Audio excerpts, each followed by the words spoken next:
Well,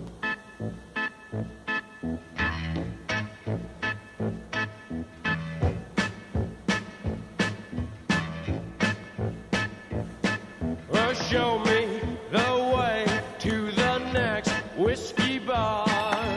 Oh, don't ask why. Oh, don't ask why.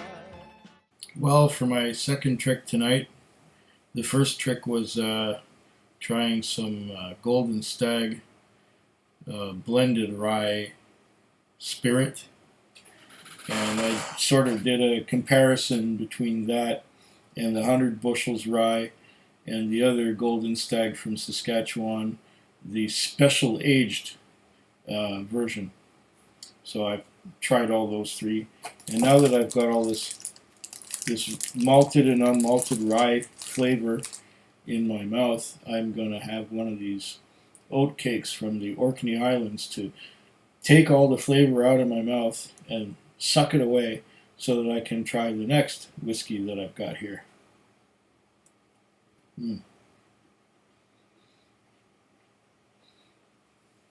Only one of those other three was a whiskey. The other two were spirits.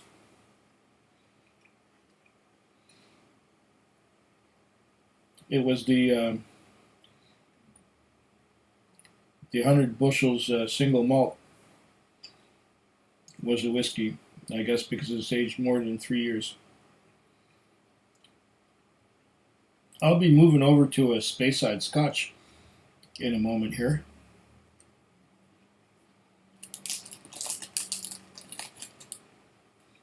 You can see it has some dust on it.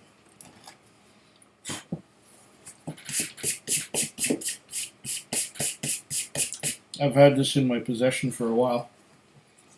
It is a Longmorn, not to be confused with Long Row.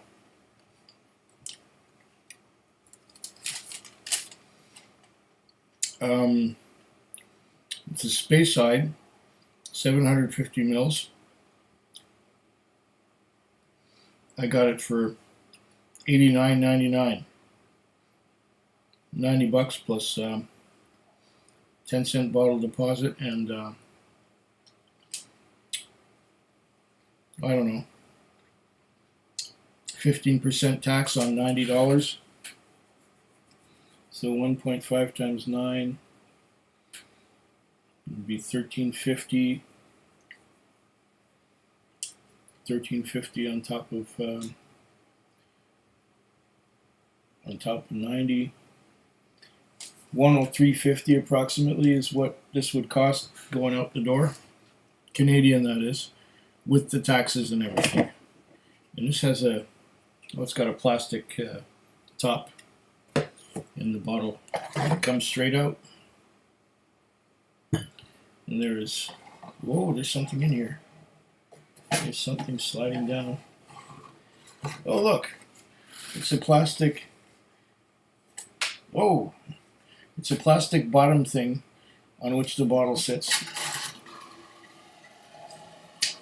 And this here is a distiller's choice. I'm going to have to read all this stuff on this fine print here. And there's the bottle of Longmorn, like so. And it's got a choo-choo train on the label. I'm going to see what that says in a moment. But first, let's pour a dram, let it open up. It has a fancy leather-like bottom on the bottle. It does not seem to have a age statement.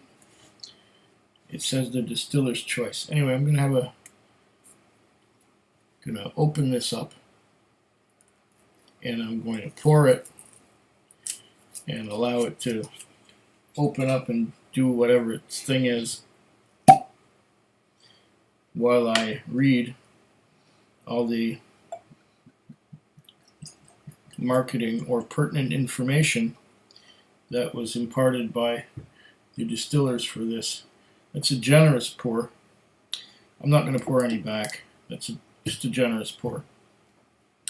And It says a bunch of stuff on here. Maybe it says the same bunch of stuff on here as it says on there. Okay. I got new prescription, by the way. Maybe I'm able to read with these. The Distiller's Choice. Born during the golden era of luxury, a time of dazzling elegance and breathtaking progress, Longmorn was envisioned as the pinnacle of exquisite taste. Not only did our forward-thinking founder draw on the latest advances in distilling to create a single malt of unparalleled finesse, not license, he made the astute and enlightened decision to extend the railway to our distillery door to export his finely crafted single malt.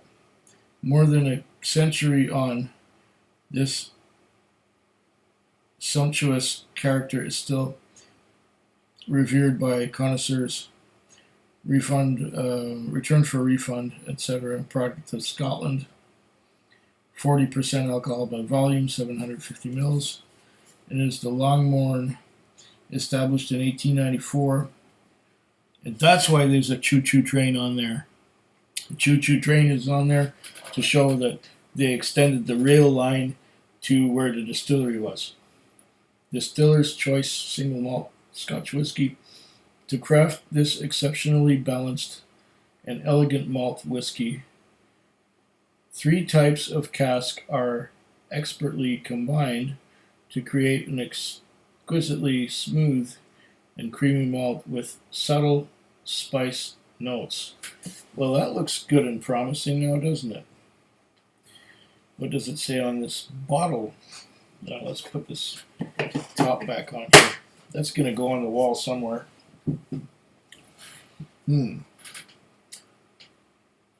Okay. This says the same thing as it does on the box. And I got a little bit on the label. A little bit of wet stuff on the label. Anyways, there's our Longmorn. What does it say on here? To craft this balanced, elegant malt whiskey, types of cask are used. Born during the golden era of luxury, blah, blah, blah, ha, ha, ha. And the same thing in French on this side. It says, pour l'élaboration de ce whisky, du malt, d'une élégance et d'un équilibre exceptionnel, 3 types de fûts ont été savamment mis à contribution, lui conférant son goût exquis, suave et meilleur, et ses subtiles notes d'épices. I can even read in French with these. It's really fine print, and yeah, I got these new glasses. They're good. They're better than what I had. They weren't cheap either, but that's another story. Okay, so let's have a sip of water. Some more oat cakeage. Then I'm going to give this a nose.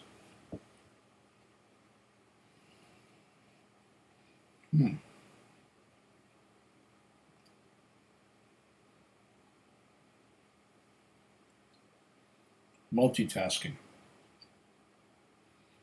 Eating oatcakes and making the anaconda do his thing.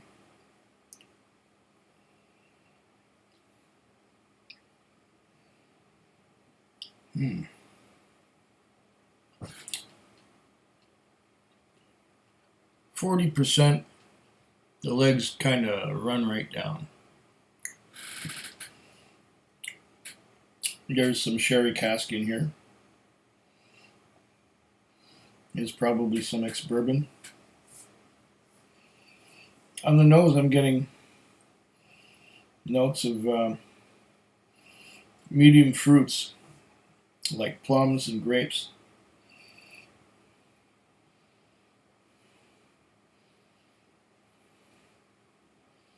Cherries. berries, strawberry, raspberry, blueberry, berries. It's got a fruitiness, the same kind of fruitiness that you typically find in Speyside. No age statement, but there's that fruitiness of plums and cherries and medium fruits. They're not dried fruits either, they're just ripe fruits. They're just ready to be picked. Blueberries, strawberries, raspberries, blackberries, boysenberries, Marion berries. Freaking berries on this one. Ugh. Do I get anything else?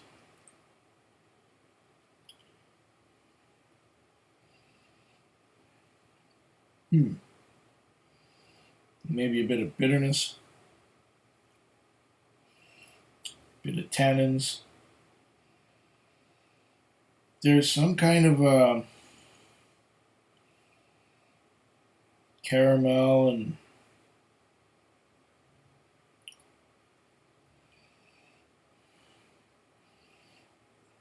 there's caramel and vanilla hiding underneath all those berries somewhere.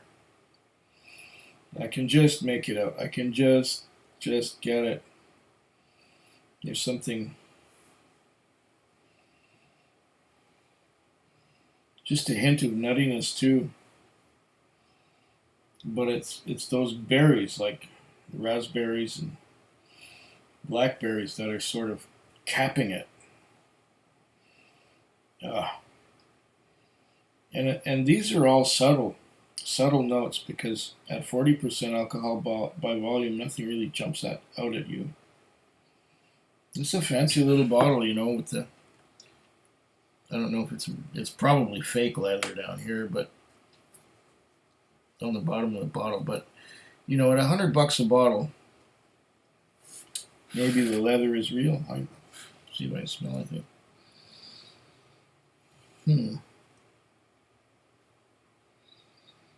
I think it's fake leather.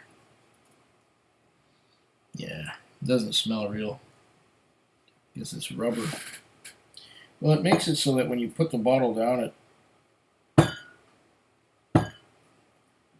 it sounds substantial.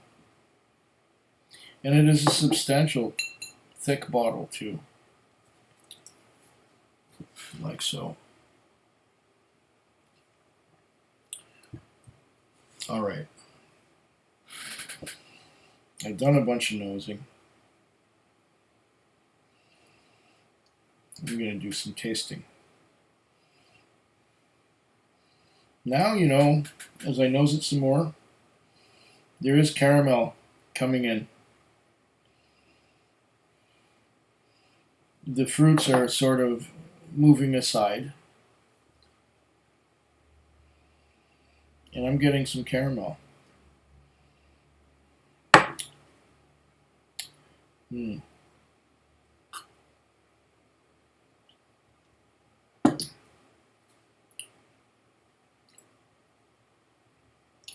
Once again, the legs are coming down. The legs are coming down.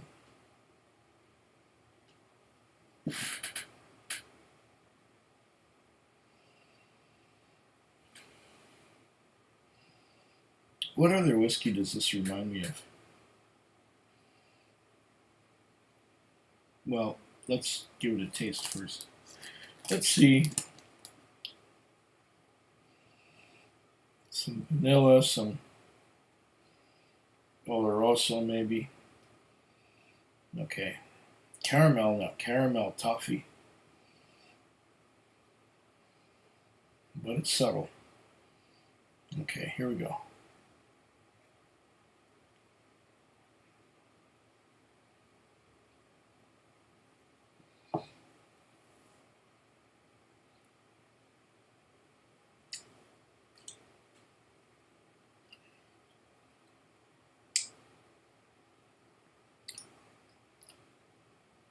Mm.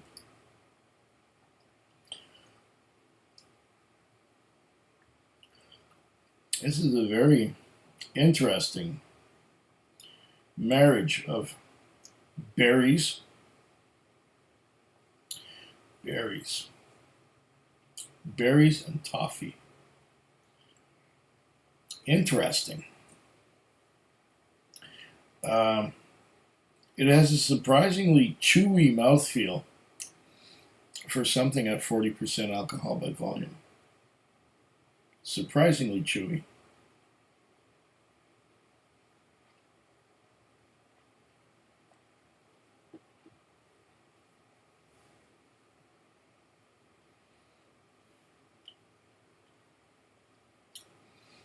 And no age statement.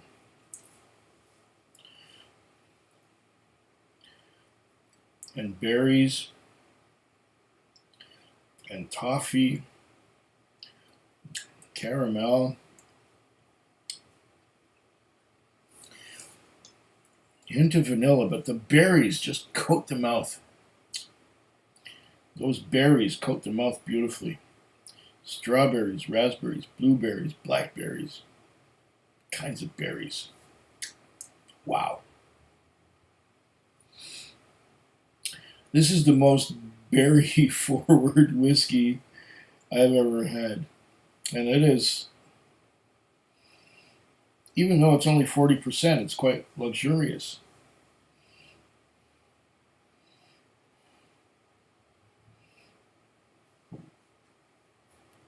It's probably chill filtered.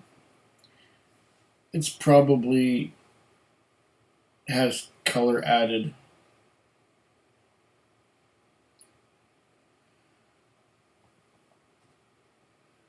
Oh, it even has a date on here. 2016-01-26.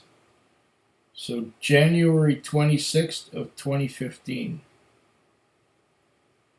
No, January 26th of 2016. So 2.5 years ago, this was put in the bottle. Cool.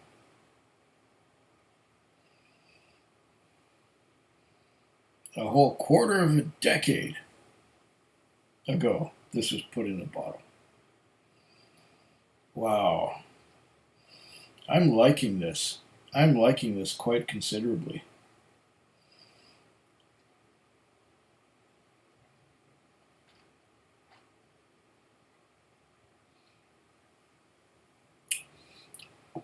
Mm. Despite the relatively low ABV, and now that I taste some more, there's more caramel coming in, and there's some vanilla creeping in underneath the caramel, but it is still dominated by berries. Wow, this is a nice dram. I'm enjoying this a lot. Well, that's the Longmorn